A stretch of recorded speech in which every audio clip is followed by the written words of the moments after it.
আসসালামাইকুম প্রিয় দর্শক, গাছ ফাঁকা পেয়ারা খেতে কার না ভালো লাগে? আমার কাছে অনেক মজা লাগে।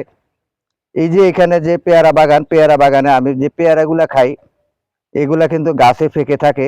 অনেক সময় দেখা যায় পাই পাকা পেয়ারা, অনেক সময় পাই না, কারণ এখানে পাহাড়ি এলাকায় কাঠবেড়ালির উৎপাত বেশি, কিংবা কাঠবেড়ালি অন্য অন্য পাখি তারা এখানে এসে এই পাকা পেয়ারা তারা খেয়ে ফেলে, কিংবা অন্য অন্য ফসলাদিও খেয়ে ফেলে। দেখেন এখানে অনেক রকমের পেয়ারা আছে।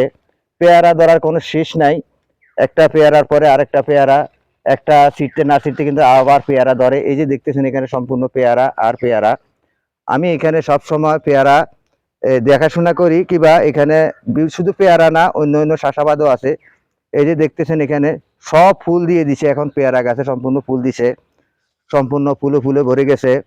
এই যে দেখতেছেন এখানে পেয়ারা আরো আছে, এখানে কিন্তু সম্পূর্ণ ফুল দিয়ে দিছে। এই যে পেয়ারা ধরতেছে, এখানে থোকা থোকা পেয়ারা ধরতেছে, দেখতেছেন। তাই আমি সব সময় এখানে পেয়ারা বাগানে চলে আসি। পেয়ারা বাগানের বসে এখানে ভিডিওগুলা তৈরি করতে খুবই ভালো লাগে। দেখতেছেন এখানে পেয়ারাটা এখানে পেকে খুব সাদা হয়ে গেছে। এগুলা খাইতে কিন্তু খুবই মিষ্টি এবং কি খুবই সুস্বাদু। এই যে শুধু পেয়ারা আর পেয়ারা, যত খাই কিংবা যত চিরি ততই হয়। এগুলা কিন্তু ইজি 12 মাস ধরে। এই যে পেয়ারা এখানে ইজি 12 মাস। আরো দেখতেছেন এখানে, এই যে দেখতেছেন এখানে পেয়ারা আরো আছে, কিন্তু কাঠবিড়ালিয়ে যখন নজর রাখে কাঠবিড়ালিয়ে পেয়ারা নেওয়ার জন্য। এই যে দেখতেছেন এখানে শুধু পেয়ারা নয়, এখানে আমরুজ আছে, তারপরে এই যে লেবু, এখানে এগুলো হলো লেবু, এখানে আমরুজ লেবু বিভিন্ন রকমের ফসলাদি এখানে আছে। আপনাদেরকে আমি সব সময় এই ভিডিওগুলা দিই। এই যে দেখতেছেন এগুলো হলো মালটা, এগুলো হলো মালটা। এরপরে আছে এখানে কমলাও কিন্তু কমলা গাছও কিন্তু ফুল দিয়ে দিচ্ছে। কিবা এই যে 12 মাস একটা কমলা ধরে, সেটা এখানে নাই, আমাদের কাছে নাই। কমলা এখন ফুল দিচ্ছে কিবা কমলা ধরছে।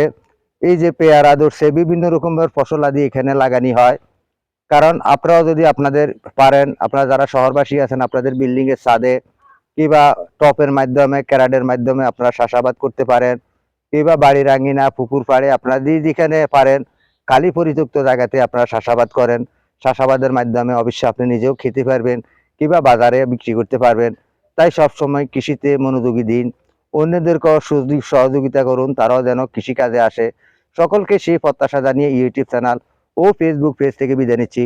আসসালামু আলাইকুম রহমতুল্লাহ বারকাতুহু।